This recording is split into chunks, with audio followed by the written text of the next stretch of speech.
Apesar das comissões temáticas voltarem a funcionar no Senado, o Congresso ainda está esvaziado depois do recesso parlamentar. Eu vou conversar com a Marília Ribeiro, a nossa repórter, que está todos os dias por lá e vai trazer os destaques para a gente a partir de agora. Isso aqui é o nosso quadro de medalhas. Esse aqui é o Zé Maria Trindade, prazer Zé. E esta aqui é a nossa querida Marília Ribeiro, que chega então para trazer os detalhes para a gente agora. Fala, Marília, bem-vinda.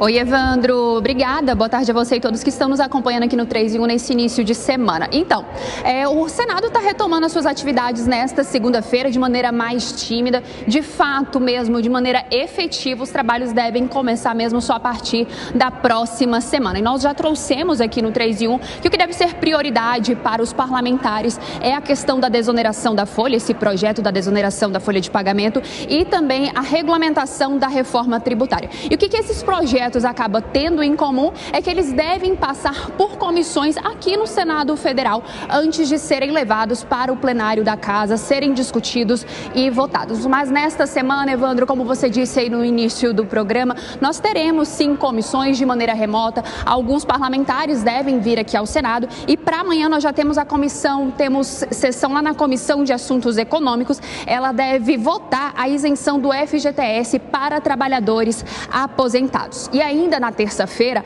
a Comissão de Constituição e Justiça aqui do Senado Federal deve analisar o projeto que define critérios para a decretação de prisão preventiva. Este projeto, ele foi apresentado pelo atual ministro do Supremo Tribunal Federal, Flávio Dino, Antes dele deixar a sua cadeira aqui no Senado Federal, ele deixou esse projeto para que os parlamentares possam se aprofundar neste segundo semestre. E para a gente finalizar essa questão das comissões nessa semana, nós teremos lá na Comissão de Infraestrutura do Senado, deve ser analisada uma proposta para excluir da base de cálculo do imposto sobre a renda das pessoas jurídicas e da contribuição social sobre o lucro líquido. Aqui, Evandro, eu citei que pode ser que aconteça algumas votações, mas de fato mesmo, a priori, é que sejam apenas discussões e votações, coisas mais sérias e que palpáveis para o Senado Federal devam acontecer mesmo só a partir da próxima semana, quando de fato os parlamentares retornam aos trabalhos efetivamente aqui em Brasília. Evandro. Muito obrigado pelas informações, Marília. Bom trabalho para você. A gente vai conversando nesse 3 em 1 que está só começando. Fábio Piperno, como é que você avalia esse retorno que não retornou, Porque, embora os trabalhos tenham recomeçado, seguem de marcha lenta, comissões fazendo votações ali de maneira remota e todo mundo evitando os temas mais polêmicos. Câmara ainda num recesso prolongado por conta dos acordos que foram feitos ali. Então, Evandro, eu até arrumei aqui paletó, gravata e tal, porque esse é um assunto para mim, um tema para mim da maior gravidade. A gente até faz algumas brincadeiras às vezes, mas eu me lembro que em um dia da semana passada, num dos boletins da Marília, ela citou os projetos importantes que serão, ou pelo menos deverão ser discutidos pelo Congresso Nacional no segundo semestre. E tem um monte de coisas, assim, praticamente todos os setores, não só na economia, mas também pautas aí de interesse, do dia a dia, questões de costumes, até mesmo o tal do novo Código Eleitoral, que é um lixo, devia ir para os quintos dos infernos, mas enfim, está lá na pauta também, tem tudo isso para ser debatido. E tem, casualmente, uma eleição em outubro. Talvez eles não saibam, ou pelo menos ficaram sabendo agora, Porque, afinal de contas, isso nem é marcado assim, com tanta antecedência. Mas, hoje, dia 5 de agosto, 2 meses antes das eleições, nós ainda temos uma parte do parlamento de férias, de folga. Isso é uma imoralidade, é uma indecência com o país que trabalha, que produz, seja ele o país da esquerda, ou da direita, ou do centro. O fato é que esses nobres 594 senhores e senhoras, eles foram eleitos para tomar decisões importantes que dizem respeito a todas as nossas vidas. Então, eles não deveriam ter o direito desse ócio irresponsável. Eu quero conversar com o Zé Maria Trindade, que conhece muito do funcionamento ali no dia a dia mesmo das casas, tanto do Senado quanto da Câmara.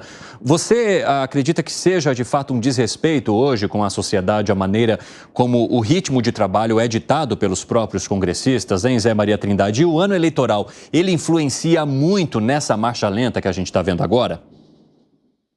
É tradicional. Todo ano eleitoral, né, seja de eleição municipal ou, evidentemente, eleição federal, onde os deputados e senadores estão na disputa pela reeleição, né? Então, o segundo semestre, ele é realmente muito esvaziado. Eu me lembro de uma passagem, José Serra, de São Paulo, né, esse senador, ele era deputado, repercutindo ali exatamente um momento como esse, de esvaziamento do Congresso. E ele me soltou que ele ia chegar às palavras difíceis, né? Falou assim, olha, esse abstencionismo não é natural do Congresso, não é uma prática natural. E aí eu fui lá procurar, que diabo é essa palavra? Abstencionismo.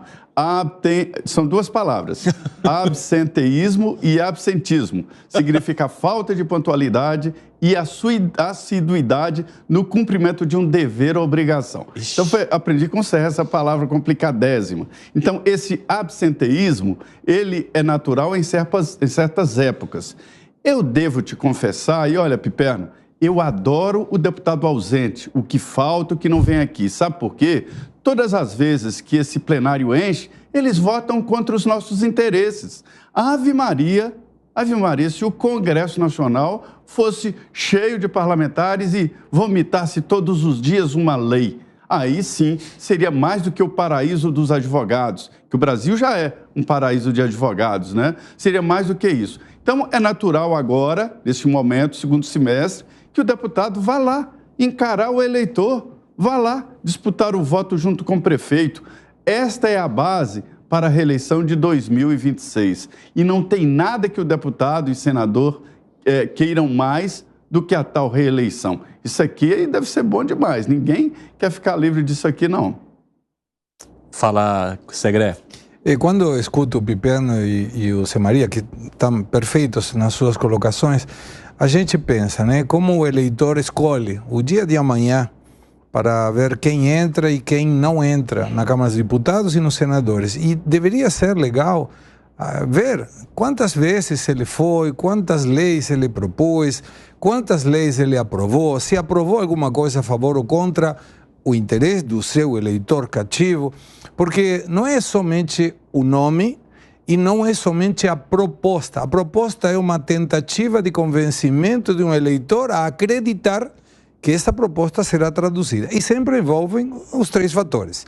Vamos melhorar a saúde, vamos melhorar a educação e vamos melhorar a segurança. Porém, para isso deveriam trabalhar um pouco mais. Sobretudo considerando que entre eles podem se dar até uma situação de vamos folgar mais uma semana. Mas o salário não folga, o salário cai na conta deles. E são salários elevados. O outro dia estava escutando com muita atenção o delegado Palumbo, que acompanha a nossa programação aqui, ele falava, um deputado ganha muito bem. Ganha muito melhor que muitos profissionais de muitas situações e segmentos da economia. Então eles deveriam estar aí, porque além de ter um salário do Estado, eles trabalham para a gente. E a gente não pode folgar. Então nós deveríamos exigir mais dele. E a única maneira de exigir de um deputado, um senador, é no momento do voto. Quando nós votamos neles, aí nós estamos dando um crédito por 4 anos. Não necessariamente esse crédito deverá ser renovado. Alangani, por que você acredita também que os temas polêmicos não devam entrar na pauta nesse momento? Por que os temas espinhosos vão ser evitados aí nesse retorno? Bom, primeiro porque a probabilidade de derrota do governo é muito grande. A gente já viu alguns temas relacionados à pauta de costumes, onde o governo costuma perder. Segundo ponto é que há uma prioridade econômica. Tem questões práticas que afetam diretamente a vida das empresas. Então, por exemplo, a desoneração da folha, né, dos 17 setores, se isso não for votado, como é que fica? A gente nem sabe mais em que pé que está isso, se a empresa deve pagar o imposto ou não. Imagina como é que está a vida de uma empresa agora. Ela fica numa dúvida, será que eu pago ou será que eu não pago? Eu pago, depois como é que eu vou reaver esse imposto? Então, isso é uma questão prioritária. Além disso, tem a própria reforma tributária, que tem várias pontas soltas, tem o marco legal de seguros, que é uma reforma muito importante, que tem ganhos de produtividade lá na frente, lei de falências, reformas também do lado fiscal, que precisam ser discutidas. Então, Evandro, é uma questão prioritária. E aí, causa indignação, porque a gente acaba pagando essa conta por toda uma incerteza que vai gerando de ambiente de negócios, incerteza jurídica e o pessoal por aí fazendo campanha, né? Agora, Fábio Piperno, entre os assuntos que devam ser protagonistas agora, principalmente no Senado, estão a dívida dos estados com a União e também a desoneração da folha de pagamento, que é algo que ainda precisa ser definido, né? Nesse caso, não teria nem como correr desse assunto, porque é preciso haver uma resposta agora sobre essa proposta para o governo federal. De que maneira que você entende que o presidente do Senado vai conduzir ambos os caminhos? Então, Evandro, em relação ao Senado, há esses dois temas e também a reforma tributária, que passou pela Câmara e agora vai para o Senado. Então, eu, particularmente, acho muito trabalho, né? Bastante coisa, né? Não são assuntos fáceis, são temas de grande complexidade. Outra coisa, não há tantos senadores assim diretamente envolvidos nas eleições, não são tantos senadores candidatos. Deputado tem um monte, senador não. Então, o Senado precisa desamarrar esses temas, até porque a gente vê, por exemplo, em alguns momentos, certa imperatividade do presidente Lira em busca de um legado, de uma marca, né? Reforma tributária e mais alguma coisa que pode ser até mesmo um pacote lá de segurança. Muito bem, é um direito dele. Não estou nem entrando no juízo de valor se isso é bom ou não. Agora, não é possível que o Senado também não se sinta compelido a deixar alguma marca nessa legislatura. Quer dizer, a história da renegociação das dívidas dos estados é de fundamental importância. Pelo menos em relação a isso e a reforma tributária, eu acho que o Senado tem sim que se debruçar intensamente. E não adianta achar que isso pode ficar para depois, fazer agora ou fazer daqui 15, 20 dias, não vai fazer tanta diferença assim. E a questão, por exemplo, dos super salários aí da magistratura, como é que vai ficar isso? Vai continuar no freezer? Hoje a gente viu reportagens, coincidentemente, nos dois principais jornais aqui do estado de São Paulo, falando sobre o tema, né, de excessos, de excessivos penduricalhos que beneficiam aí a magistratura. E aí, isso também não vai ser, enfim, discutido? Ou isso vai ser incorporado, gerando novos gastos? Não é possível que esse pedaço tão importante do parlamento brasileiro não se sinta constrangido. Eu acho que esses temas aí entram na lista daqueles mais espinhosos. Provavelmente eles fiquem de fora, então. Agora, José Maria Trindade, dentro daqueles mais técnicos que precisam ter uma resposta do Congresso, como desoneração da folha de pagamento, reforma tributária, a dívida dos estados com a União, qual deve ser aquele que gere mais debate e, principalmente, que deva ser mais acelerado ali dentro da discussão no Congresso? Eu conversei com alguns parlamentares e parlamentares aí importantes, como Arnaldo Jardim, me confirmaram de que não dá para votar assuntos relativos aí à pauta de costumes, por exemplo, essa história de aborto, drogas, isso fica fora, chamada pauta de costumes. São assuntos que mexem muito com a emoção e a intenção do eleitor, isso fica fora. A reforma tributária, a regulamentação, ela é a parte polêmica, foi votada na Câmara, está agora no Senado e pronto, né? O Senado vai votar, deve modificar e volta à Câmara. Quando existe esse anúncio aí desse sistema vagalume, não quer dizer que o Congresso vai paralisar o semestre, vai apenas concentrar as atividades em semanas pré-determinadas, este é o acordo, né? Em determinadas semanas, todos vêm aqui e votam. E outras não, a dedicação total à campanha eleitoral. Não significa também que não existam pautas importantes, mas o Congresso, ele é assim, o funcionamento dele quando há intenção de votar, a decisão política ela fica madura, aí se vota.